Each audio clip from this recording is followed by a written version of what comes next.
Cancer കേൾക്കുമ്പോൾ തന്നെ പേടി തോന്നിപ്പിക്കുന്നൊരു വാക്ക്. ഈ ക്യാൻസറിൻ്റെ പ്രധാനപ്പെട്ട ലക്ഷണങ്ങൾ എന്തൊക്കെയാണ്? എന്തൊക്കെ സിംറ്റംസ് കാണിക്കുമ്പോൾ നമ്മളതിന് വേണ്ട ഇവാലുവേഷൻ ടെസ്റ്റുകൾ ചെയ്യേണ്ടതുണ്ട്? ഈ ക്യാൻസറിനെ പ്രിവെൻറ്റ് ചെയ്യാനായിട്ട് നമുക്ക് ചെയ്യാവുന്ന ഏറ്റവും സിമ്പിളായിട്ടുള്ളൊരു കാര്യം എന്താണ്? അനിയന്ത്രിതമായിട്ട് പെറ്റുപെരുകുന്ന ഇൻക്രീസ്ഡ് ഗ്ലൂക്കോസ് അപ്ടേക്കുള്ള ഏതെങ്കിലും സെൽസോ ഗ്രൂപ്പ് ഓഫ് സെൽസോ ഉണ്ടെന്നുണ്ടെങ്കിൽ നമുക്ക് പെറ്റ് സ്കാനിൽ ഡിറ്റക്റ്റ് ചെയ്യാൻ പറ്റും. അപ്പോൾ എന്തെങ്കിലും സംശയങ്ങളുണ്ടെന്നുണ്ടെങ്കിൽ നമുക്ക് ആ പെറ്റ് സ്കാൻ വഴി അത് പൂർണ്ണമായിട്ടും ദൂരീകരിക്കാനായിട്ട് പ്രത്യേകമായിട്ടും ഓർക്കുക. നമ്മുടെ തന്നെ കോശങ്ങൾ തന്നെ കാർന്ന് തിന്നുന്ന ഒരവസ്ഥ, അതായത് അവരെ സ്റ്റാർവ് ചെയ്ത് അവരെ പട്ടിണിക്കിട്ട് കൊല്ലുക എന്നുള്ളത്. അതിന് വേറൊന്നുമല്ല, നമ്മൾ കൃത്യമായിട്ടുള്ള ഫാസ്റ്റിംഗ് അനുഷ്ഠിക്കുക എന്നുള്ളതാണ്. ക്യാൻസർ കേൾക്കുമ്പോൾ തന്നെ പേടി തോന്നിപ്പിക്കുന്നൊരു വാക്ക്. ഈ ക്യാൻസറിൻ്റെ പ്രധാനപ്പെട്ട ലക്ഷണങ്ങൾ എന്തൊക്കെയാണ്? എന്തൊക്കെ സിംറ്റംസ് കാണിക്കുമ്പോൾ നമ്മളതിന് വേണ്ട ഇവാലുവേഷൻ ടെസ്റ്റുകൾ ചെയ്യേണ്ടതുണ്ട്? ഈ ക്യാൻസറിനെ പ്രിവെൻറ്റ് ചെയ്യാനായിട്ട് നമുക്ക് ചെയ്യാവുന്ന ഏറ്റവും സിമ്പിളായിട്ടുള്ളൊരു കാര്യം എന്താണ്? ഇപ്പം ക്യാൻസറിനെ നശിപ്പിക്കാനായിട്ട്, ക്യാൻസർ സെൽസിനെ നശിപ്പിക്കാൻ നമുക്കിപ്പോൾ ഒരു റൂമിലുള്ളവരെ എല്ലാവരെയും പുറത്താക്കണമെന്ന് വിചാരിക്കുക. അവരെല്ലാവരെയും വെടിവെച്ച് കൊല്ലണമെന്നില്ല. അവരെ എല്ലാവരെയും കഴുത്തിന് തള്ളി പുറത്താക്കണമെന്നില്ല. പകരം നമുക്ക് ആ ഫാനിൻ്റെ സ്വിച്ച് ഓഫ് ചെയ്തെന്നാൽ, ആ ലൈറ്റെല്ലാം ഓഫ് ചെയ്ത് കതകും ജനലുകളും എല്ലാം അങ്ങ് അടച്ചിട്ടിട്ടുണ്ടെങ്കിൽ അവർക്കെല്ലാവർക്കും വേണ്ട സന്ദേശം കിട്ടും. അവർ പതുക്കെ അങ്ങ് ഇറങ്ങി പുറത്തു പോകും. ഇതുപോലെ ക്യാൻസർ സെൽസിനെ നമുക്ക് പ്രിവെൻറ്റ് ചെയ്ത് നിർത്താൻ, അല്ലെങ്കിൽ അവരെ പുറത്താക്കാനായിട്ടുള്ള വളരെ നാച്ചുറലായിട്ടുള്ളൊരു മാർഗമുണ്ട്. അതെന്താണ് എന്നുള്ളത് നമുക്കിന്ന് ഡിസ്കസ് ചെയ്യാം. നമസ്കാരം, ഞാൻ doctor Bibin Jose, Pulmo medical centre, Pala, Kanjirappally and Sultan Bathery. ആദ്യമേ തന്നെ ക്യാൻസറിൻ്റെ ലക്ഷണങ്ങൾ നമുക്കൊന്ന് ചർച്ച ചെയ്യാം. ഇതിലേറ്റവും പ്രധാനമായിട്ടുള്ള ചില ലക്ഷണങ്ങൾ: അനിയന്ത്രിതമായ പനി, അതായത് നാളുകളായിട്ട് വളരെ കടുത്ത രീതിയിലുള്ള പനി, എന്താണ് കാരണമെന്ന് മനസ്സിലാക്കാൻ പറ്റുന്നില്ല. അതേപോലെ വെയിറ്റ് കുറഞ്ഞു പോവുക, വണ്ണം. ഇപ്പം നമുക്ക് അൺഎക്സ്പ്ലെയിൻഡ് ആയിട്ടുള്ള വെയിറ്റ് ലോസ്, നമ്മൾ വേണമെന്ന് വിചാരിച്ച് ഡയറ്റ് ചെയ്തിട്ടോ എക്സസൈസ് ചെയ്തിട്ടോ ഒന്നുമല്ല, ഒരു കാര്യവും ഇല്ലാതെ 5 കിലോ 10 കിലോ ഒക്കെ കുറച്ച് മാസങ്ങൾക്കുള്ളിൽ തന്നെ നഷ്ടപ്പെടുക. എപ്പോഴും ഫുള്ളാണ് എന്നൊരു തോന്നുക, അതായത് അനോറെക്സിയ, നമുക്ക് ഭക്ഷണം കഴിക്കാനേ തോന്നുന്നില്ല, എപ്പോഴും നമ്മൾ വയറ് ഫുള്ളാണ്, അല്ലെങ്കിൽ നമുക്ക് വിശപ്പ് തോന്നുന്നേ ഇല്ല എന്നുള്ളൊരവസ്ഥ. നമുക്ക് അവിടെ ഇവിടെയായിട്ട് പല സ്വെല്ലിങ്, പല മുഴകൾ ഉണ്ടാവുക. ഏറ്റവും പ്രധാനമായിട്ടും ഈ ലിംഫ് നോഡ്, കഴലകൾ എന്ന് പറയുന്ന കഴുത്തിൻ്റെ അവിടെ, അല്ലെങ്കിൽ കഷത്തിൽ, നമ്മുടെ തുടയിടുക്കുകളിൽ, മറ്റ് ഈ ചെവിയുടെ പുറകിലായിട്ട് ഒക്കെ എന്തെങ്കിലും മുഴകളായിട്ട് വരിക. അവിടെ എന്തെങ്കിലും വീക്കോ അല്ലെങ്കിൽ വേദനകളോ ഉണ്ടാവുക. പിന്നെ ഓരോ തരത്തിലുള്ള ക്യാൻസറിനും ഓരോ ലക്ഷണങ്ങളുണ്ട്. ഇപ്പോൾ തൈറോയിഡിൻ്റെ ക്യാൻസറിന് അവിടെ മുഴകളായിട്ട്, നോഡ്യൂളായിട്ട് വരാം. അപ്പോൾ പലപ്പോഴും പല ക്യാൻസറുകളും നമ്മൾ തുടക്കത്തിൽ തന്നെ സ്വെല്ലിംഗ് ആയിട്ടിരിക്കുമ്പോഴത്തേക്കും അത് ചികിത്സിച്ചെന്നാൽ ക്യാൻസർ ആകാതെ മാറാനായിട്ട് നമുക്ക് അത് പ്രിവെൻറ്റ് ചെയ്യാനായിട്ട് സാധിക്കും. ക്യാൻസർ എന്ന് പറയുന്നത് തന്നെ ഒരു സെല്ലിന്, ഒരു കോശത്തിന്, അല്ലെങ്കിൽ ഒരു ഗ്രൂപ്പ് ഓഫ് സെൽസിന് ഭ്രാന്ത് പിടിച്ചതുപോലെ പെറ്റുപെരുകയാണ്. അത് അൺകൺട്രോൾഡ് പ്രോലിഫറേഷൻ ഓഫ് സെൽസ് എന്നാണ് നമ്മൾ നിയോപ്ലാസം എന്ന ടെർമിനോളജിയിൽ വിശേഷിപ്പിക്കുക. ക്യാൻസറിൻ്റെ മെഡിക്കൽ ടെർമിനോളജിയാണ് ഈ നിയോപ്ലാസം, അല്ലെങ്കിൽ മലിഗ്നൻസി എന്നൊക്കെ പറയാം. അപ്പോൾ അങ്ങനെ എന്തെങ്കിലും ഒരു സ്വെല്ലിംഗ് ഉണ്ടെന്നുണ്ടെങ്കിൽ ഏറ്റവും പെട്ടെന്ന് തന്നെ അതിൻ്റെ ബയോപ്സി, അല്ലെങ്കിൽ മിനിമം ഒരു FNAC ടെസ്റ്റിംഗ് ചെയ്യുക, ഫൈൻ നീഡിൽ ആസ്പിറേഷൻ സൈറ്റോളജി എന്ന് പറയുന്ന ടെസ്റ്റ്. അതുപോലെ സ്ത്രീകൾക്കാണെങ്കിൽ, നമ്മുടെ അമ്മമാർക്കൊക്കെ ആണെങ്കിൽ ഇങ്ങനെയുള്ള എന്തെങ്കിലും സിംറ്റം ഉണ്ടെങ്കിൽ പറയാൻ മടിയാണ്. അപ്പോൾ അവരുടെ ബ്രസ്റ്റിൽ എന്തെങ്കിലും നൊഡ്യൂൾ ഉണ്ടെന്നുണ്ടെങ്കിൽ അത് മക്കളോടെങ്കിലും അത് തുറന്ന് പറയുകയോ, അല്ലെങ്കിൽ മക്കൾ ഇടയ്ക്ക് ചോദിച്ചിട്ടാണെങ്കിലും മനസ്സിലാക്കുക. അപ്പം അവർ പാൽപ്പേറ്റ് ചെയ്യുമ്പോൾ ബ്രസ്റ്റിലൊരു നൊഡ്യൂളായിട്ടോ സ്വെല്ലിംഗ് ആയിട്ടോ ഒക്കെ ഉണ്ടെങ്കിൽ ഒട്ടും മടിക്കാതെ തന്നെ ഒരു ഡോക്ടറെ കണ്ട് അതിൻ്റെ കാര്യങ്ങൾ ചർച്ച ചെയ്ത് അതിന് വേണ്ട പരിശോധനകൾ ചെയ്യണം. അതുപോലെ ബ്ലീഡിങ്, അത് ഏതെങ്കിലും ഒരു നാച്ചുറൽ ഓറിഫിസിൽ നിന്ന്, ചിലപ്പം മൂക്കിലൂടെ ബ്ലഡ് വരുന്നതായിരിക്കാം, അല്ലെങ്കിൽ നമ്മൾ ചുമയ്ക്കുമ്പോഴത്തേക്കും അതിൻ്റെ കഫത്തിൻ്റെ കൂടെ ചോരമയം കാണുന്നതാവാം. വയറ്റിൽ നിന്ന് പോകുമ്പോൾ ബ്ലീഡിങ് ആയിട്ട് ഉണ്ടാവുക. സ്ത്രീകൾക്കാണെങ്കിൽ വജൈനൽ ബ്ലീഡിങ്, പീരീഡ്സിൻ്റെ സമയം അല്ലെങ്കിൽ പോലും ബ്ലീഡിങ് ഉണ്ടാവുക, അല്ലെങ്കിൽ കൂടുതലായിട്ട് ബ്ലീഡിങ് ഉണ്ടാവുക. പീരീഡ്സിൻ്റെ സമയത്ത് 5, 6, 7 ദിവസമൊക്കെ ബ്ലീഡിങ് കണ്ടിന്യൂസ് ആയിട്ട് നിൽക്കുക തുടങ്ങിയുള്ള പ്രശ്നങ്ങളുണ്ടാവുക. വൈറസ് സംബന്ധമായിട്ടുള്ള ഓൾട്ടേർഡ് ബവൽ ഹാബിറ്റ്സ്, അല്ലെങ്കിൽ യൂറിനറി സിംറ്റംസ് എന്ന് പറയും. അപ്പോൾ അങ്ങനെയുള്ള പ്രശ്നം ഉണ്ടാവുക.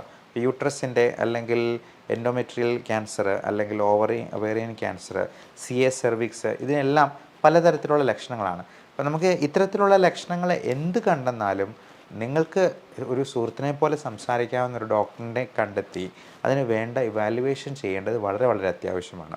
അപ്പോൾ പലപ്പോഴും നമ്മൾ ഏറ്റവും പ്രാഥമികമായിട്ടുള്ള പരിശോധനകൾക്കൊന്നും വലിയ പൈസയാകുന്നതല്ല. അപ്പോൾ ഒരു അൾട്രാസൗണ്ട് സ്കാൻ ചെയ്യാനായിട്ട് കൂടിപ്പോയെന്നാൽ 800 രൂപയാവത്തുള്ളൂ. അപ്പോൾ അതിൽ നിന്ന് തന്നെ നമുക്ക് ഏകദേശം ഇങ്ങനെയുള്ള ക്യാൻസറിൻ്റെ എന്തെങ്കിലും തുടക്കമുണ്ടെന്നുണ്ടെങ്കിൽ അത് ഏറ്റവും ഏർലി സ്റ്റേജിൽ തന്നെ കണ്ടുപിടിച്ച് അവനെ നമുക്ക് പുറത്താക്കാനായിട്ട് ശ്രദ്ധിക്കുക. അതുപോലെ ബ്രെയിനിൽ ക്യാൻസർ ഉണ്ടാകുമ്പോഴേക്കും, എന്തെങ്കിലും ബ്രെയിൻ ട്യൂമറായിട്ട് ഉണ്ടാകുമ്പോഴേക്കും നമുക്ക് തലവേദന, തലകറക്കം, ക്ഷീണം, ആളുടെ മെൻ്റൽ സ്റ്റേറ്റസ് തന്നെ മാറുന്ന, ക്യാരക്ടർ മാറുന്ന രീതിയിൽ എന്തെങ്കിലും രോഗലക്ഷണങ്ങൾ കാണിക്കുക, അതുപോലുള്ള ഡിപ്രഷൻ, ആങ്സൈറ്റി പോലുള്ള പ്രശ്നങ്ങൾ പോലും ഇതിൻ്റെ തുടക്ക ലക്ഷണങ്ങളായിട്ട് ചിലപ്പോൾ കാണാറുണ്ട്. അപ്പം ക്യാരക്ടർ മാറുന്ന രീതിയിൽ, അതായത് ഇൻട്രാക്രൈനിയൽ പ്രഷർ കൂടുന്ന രീതിയിൽ, നമ്മുടെ സ്കള്ളിനുള്ളിലുള്ള പ്രഷർ കൂടുന്ന രീതിയിൽ എന്തെങ്കിലും ഒരു ലീഷൻ ഉണ്ടാവുകയാണെങ്കിൽ അതിനനുസരിച്ചുള്ള സിംറ്റം ആയിരിക്കും. അതുപോലെ ലങ് ക്യാൻസർ ആണെങ്കിൽ ലങ്സിനിടയിലുള്ള സ്പേസാണ് മീഡിയാസ്റ്റൈനം എന്ന് പറയും.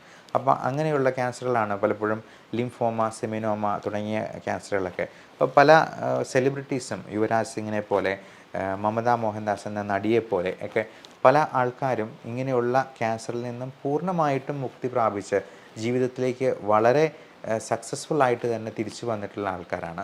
അപ്പോൾ ഇങ്ങനെ എന്ത് സിംറ്റംസ് ഉണ്ടായെന്നാലും നമ്മൾ ഏറ്റവും പ്രാഥമികമായിട്ടുള്ള ഒരു ചെസ്റ്റ് എക്സ്റേ എടുത്ത് നോക്കുന്നതിനോ, അല്ലെങ്കിൽ ഇപ്പോൾ ബ്രെയിൻ റിലേറ്റഡ് ആയിട്ടുള്ള പ്രശ്നമാണെങ്കിൽ ഏറിപ്പോയെന്നാൽ ഒരു CT സ്കാൻ ചെയ്ത് നോക്കുന്നതിനോ ഒന്നും ഒരുപാട് പൈസ ചിലവാക്കേണ്ട ആവശ്യം വരത്തില്ല. നമ്മൾ എന്തെങ്കിലും സംശയകരമായിട്ട് കണ്ടെന്നാൽ മാത്രമേ പെറ്റ് സ്കാൻ എന്ന് പറയുന്ന പോസിട്രോൺ എമിഷൻ ടോമോഗ്രഫി, നമ്മുടെ ശരീരത്തിലെ ഏതെങ്കിലും ഒരു ക്യാൻസർ സെൽ ഉണ്ടെന്നുണ്ടെങ്കിൽ നമുക്ക് കൃത്യമായിട്ട് അറിയാനുള്ള ഒരു സ്കാനിങ്, നൂതനമായിട്ടുള്ളൊരു ടെക്നോളജിയാണ് ഈ പെറ്റ് സ്കാൻ എന്ന് പറയുന്നത്. അപ്പം അനിയന്ത്രിതമായിട്ട് പെറ്റുപെരുകുന്ന, ഇൻക്രീസ്ഡ് ഗ്ലൂക്കോസ് അപ്ടേക്കുള്ള ഏതെങ്കിലും സെൽസോ ഗ്രൂപ്പ് ഓഫ് സെൽസോ ഉണ്ടെന്നുണ്ടെങ്കിൽ നമുക്ക് പെറ്റ് സ്കാനിൽ ഡിറ്റക്ട് ചെയ്യാൻ പറ്റും. അപ്പോൾ എന്തെങ്കിലും സംശയങ്ങളുണ്ടെന്നുണ്ടെങ്കിൽ നമുക്ക് ആ പെറ്റ് സ്കാൻ വഴി അത് പൂർണ്ണമായിട്ടും ദൂരീകരിക്കാനായിട്ട് പ്രത്യേകമായിട്ടും ഓർക്കുക. ഇനി ഈ ക്യാൻസർ പ്രിവെൻറ്റ് ചെയ്യാനായിട്ട് നമ്മൾ എന്തെല്ലാം കാര്യങ്ങൾ ശ്രദ്ധിക്കണമെന്നുള്ളത് ഓർക്കുക. ഏറ്റവും പ്രധാനം നമ്മുടെ ബാഡ് ഹാബിറ്റ്സ് എല്ലാം ഒഴിവാക്കുക എന്നുള്ളതാണ്. ദുശീലങ്ങൾ, പ്രത്യേകിച്ചും സ്മോക്കിംഗ്, ആൽക്കഹോൾ. ഈ പുകവലിക്കാറ്, എൻ്റെ സുഹൃത്തിന് നല്ല പോലെ വലിക്കുന്നവനാണ്, അവന് ഇതുവരെ ക്യാൻസർ ഉണ്ടായിട്ടില്ല, എന്നാൽ ഒട്ടും വലിക്കാത്ത എനിക്ക് ക്യാൻസർ വന്നല്ലോ എന്ന് പലരും പരാതി പറയാറുണ്ട്. ഒരു ആപ്പിൾ പോലും സോപ്പിട്ട് കഴിക്കുന്ന എനിക്ക് ക്യാൻസർ വന്നു, എന്നാൽ ഡെയിലി 2 പാക്കറ്റ് വലിക്കുന്ന അവന് ക്യാൻസർ വന്നില്ല എന്ന് പറയാം. പലപ്പോഴും നമ്മളിതിന് ഒരു ഉദാഹരണം പറയുക, നമ്മൾ ബൈക്ക് ഓടിക്കുമ്പോഴത്തേക്കും ഹെൽമെറ്റ് വെക്കാൻ പറയുന്നത് തല സേഫായിരിക്കാൻ വേണ്ടിയാണ്. എന്നാൽ ഹെൽമെറ്റ് വെച്ചിട്ടുള്ള ആൾക്കാരും അപകടത്തിൽ മരിക്കുന്നുണ്ട്. പക്ഷേ നമ്മൾ ഹെൽമെറ്റ് വെച്ച് പോയി കഴിഞ്ഞാൽ അപകടം ഉണ്ടായെന്നാലും നമ്മുടെ ജീവൻ രക്ഷിക്കാനായിട്ട് നമുക്ക് കഴിഞ്ഞേക്കും. പലപ്പോഴും ചെറിയ ഇഞ്ചുറീസ് കൊണ്ട് തന്നെ നമുക്ക് രക്ഷപ്പെട്ടു പോകാൻ പറ്റിയേക്കും. എന്ന് പറഞ്ഞതുപോലെയാണ് നമ്മൾ സ്മോക്കിംഗ്, ആൽക്കഹോൾ പോലുള്ള പ്രശ്നങ്ങൾ അല്ലെങ്കിൽ ദുശീലങ്ങൾ ഉപേക്ഷിച്ചെന്നാൽ നമുക്ക് ക്യാൻസർ വരാനുള്ള സാധ്യത കുറവാണ് എന്നുള്ളത് പല പഠനങ്ങളിലും വളരെ വ്യക്തമായിട്ട് തന്നെ തെളിയിക്കപ്പെട്ടുള്ളതാണ്. ഇനി വളരെ ഭാഗ്യശാലികളായിട്ടുള്ള ആൾക്കാരുണ്ടാവാം, നല്ല പുകവലിച്ച് നല്ല ഡ്രിങ്ക്സും കഴിച്ച് 75-80 വയസ്സ് വരെയൊക്കെ ജീവിച്ചിട്ടുള്ള ഭാഗ്യശാലികളായിട്ടുള്ള ആൾക്കാരെ നമ്മൾ കണ്ടിട്ടുണ്ടാവാം. പക്ഷേ നമുക്ക് നമ്മുടെ ജീവിതം വെച്ച് എന്തിനങ്ങനെ ഒരു റിസ്ക് എടുക്കുന്നു? എല്ലാവരും സന്തോഷമായിട്ട് ഏറ്റവും ആയുസ് എൻജോയ് ചെയ്ത് തന്നെ ജീവിക്കാനായിട്ട് നോക്കുകയല്ല ചെയ്യേണ്ടത്. അതുപോലെ നമ്മൾ കഴിക്കുന്ന ഭക്ഷണത്തിൽ പലപ്പോഴും പല രീതിയിലുള്ള മാലിന്യങ്ങളും കണ്ടാമിനേഷനും ഉണ്ടാകുന്നത് വഴി അത് ഒരു ക്യാൻസർ സെല്ലിനെ സ്റ്റിമുലേറ്റ് ചെയ്യാൻ പാകത്തിനാണ്. നമുക്ക് ഏറ്റവും കേരളീയരുടെ ദേശീയ ഭക്ഷണമായിട്ടുള്ള പൊറോട്ടയും ബീഫും തന്നെ എടുക്കാം. ഈ പൊറോട്ട എന്ന് പറയുന്നത് മൈദയാണ്. മൈദ എന്ന് പറയുന്നത് വളരെ ഹൈ ഗ്ലൈസിമിക് ഇൻഡെക്സ് ഉള്ളൊരു സാധനമാണ്. അതുപോലെ റെഡ് മീറ്റ് ഗണത്തിൽപ്പെടുന്ന അത് ബീഫ്, പോർക്ക്, മട്ടൺ തുടങ്ങിയ ഇറച്ചികളെല്ലാം നമ്മൾ ആനിമൽ പ്രോട്ടീൻ ഒരുപാട് കൂടുതൽ കഴിക്കുന്നത് തീർച്ചയായിട്ടും ഓൺകോജീൻസിനെ സ്റ്റിമുലേറ്റ് ചെയ്യാനായിട്ടൊരു കാരണമാകാറുണ്ട്. അതേപോലെ തന്നെ സ്വീറ്റ്സിൻ്റെ കൺസപ്ഷൻ, ബേക്കറി സാധനങ്ങളായിട്ടുള്ള ഇപ്പം ചോക്ലേറ്റ് ആണെങ്കിലും ഒത്തിരി മധുരമുള്ള സാധനങ്ങളാണെങ്കിലും ഒരുപാട് കഴിക്കുന്നത് നമുക്ക് ക്യാൻസർ സെൽസിനെ സ്റ്റിമുലേറ്റ് ചെയ്യാൻ കാരണമാകും. അപ്പോൾ ആഹാരശീലങ്ങളിൽ കൂടുതലായിട്ടും നമ്മൾ പച്ചക്കറികളും ഇലക്കറികളും അധികം മധുരമില്ലാത്ത പഴങ്ങളും ഉൾപ്പെടുത്താനായിട്ട് ശ്രദ്ധിക്കുക. പഴങ്ങൾ നമ്മുടെ തൊടിയിൽ തന്നെ വളരുന്ന വൃക്ഷങ്ങളിൽ നിന്ന് കിട്ടുന്ന പഴങ്ങളാകാൻ പ്രത്യേകമായിട്ടും ശ്രദ്ധിക്കുക. നമ്മൾ ഒരുപാട് കണ്ടാമിനേറ്റഡ് ആയിട്ടുള്ള കെമിക്കൽസ് ഉപയോഗിച്ചിട്ടുള്ള സാധനങ്ങൾ കഴിവതും ഉപയോഗിക്കാതിരിക്കുക. ഇനി ഈ ക്യാൻസറിനെ എല്ലാം പ്രിവെൻറ്റ് ചെയ്യാനായിട്ടുള്ള ഒരു അത്ഭുത പ്രതിഭാസമാണ് ഓട്ടോഫേജി എന്ന് പറയുന്നത്. അത് 2016 നോബൽ പ്രൈസ് കിട്ടിയിട്ടുള്ള വളരെ വിപ്ലവകരമായിട്ടുള്ളൊരു കണ്ടുപിടുത്തമായിരുന്നു. യാഷിനോറി ഓസുമി എന്ന് പറയുന്ന ജാപ്പനീസ് ശാസ്ത്രജ്ഞൻ, അദ്ദേഹത്തിന് ഫിസിയോളജി ഓഫ് മെഡിസിനിൽ നോബൽ പ്രൈസ് 2016 ഏതാണ്ട് 6-7 വർഷങ്ങൾക്ക് മുൻപ് കിട്ടിയിരിക്കുന്ന വളരെ വിപ്ലവകരമായിട്ടുള്ള ഈ കണ്ടുപിടുത്തത്തിന് ഓട്ടോഫേജി എന്നാണ് പേര് പറയുക. ഓട്ടോഫേജി എന്ന് പറഞ്ഞാൽ മറ്റൊന്നുമല്ല, നമ്മുടെ സെൽസിനെ, ക്യാൻസർ സെൽസിനെ നമ്മുടെ തന്നെ കോശങ്ങൾ തന്നെ കാർന്ന് തിന്നുന്ന ഒരവസ്ഥ. അതായത് അവരെ സ്റ്റാർവ് ചെയ്ത് അവരെ പട്ടിണിക്കിട്ട് കൊല്ലുക എന്നുള്ളത്. അതിന് വേറൊന്നുമല്ല, നമ്മൾ കൃത്യമായിട്ടുള്ള ഫാസ്റ്റിംഗ് അനുഷ്ഠിക്കുക എന്നുള്ളതാണ്. നമ്മളൊരു 16-18 മണിക്കൂർ ഒരു ദിവസം നമുക്ക് കൊടുക്കാൻ, ഫാസ്റ്റിങ്ങിന് വേണ്ടി കൊടുക്കാൻ പറ്റുവാണെന്നുണ്ടെങ്കിൽ അത് മാത്രം മതി ഓട്ടോഫേജി എന്ന പ്രതിഭാസം വഴി നമ്മുടെ ക്യാൻസർ സെൽസിനെ കൊന്നൊടുക്കാൻ എന്നുള്ളതാണ്.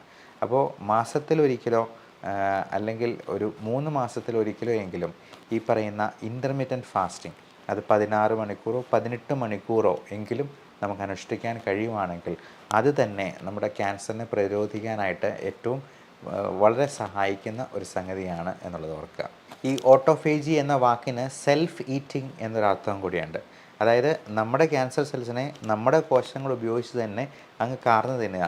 ഞാൻ ആദ്യം പറഞ്ഞ ഉദാഹരണം പോലെ ഒരാളെ പുറത്താക്കാനായിട്ട് അവനെ വെടിവെച്ച് കൊല്ലുമൊന്നും വേണ്ട. അവിടുത്തെ ലൈറ്റും ഫാനും ഒക്കെ അങ്ങ് ഓഫ് ചെയ്ത് കഴിഞ്ഞിട്ട് ആ കതവും അങ്ങ് അടച്ചിട്ട് കഴിഞ്ഞിട്ടുണ്ടെന്നുണ്ടെങ്കിൽ, ജനലും എല്ലാം അടച്ചിട്ട് കഴിഞ്ഞിട്ടുണ്ടെങ്കിൽ അവന് തന്നെ മനസ്സിലാക്കും ഇറങ്ങിപ്പോകാനുള്ള സമയമായി എന്നുള്ളത്.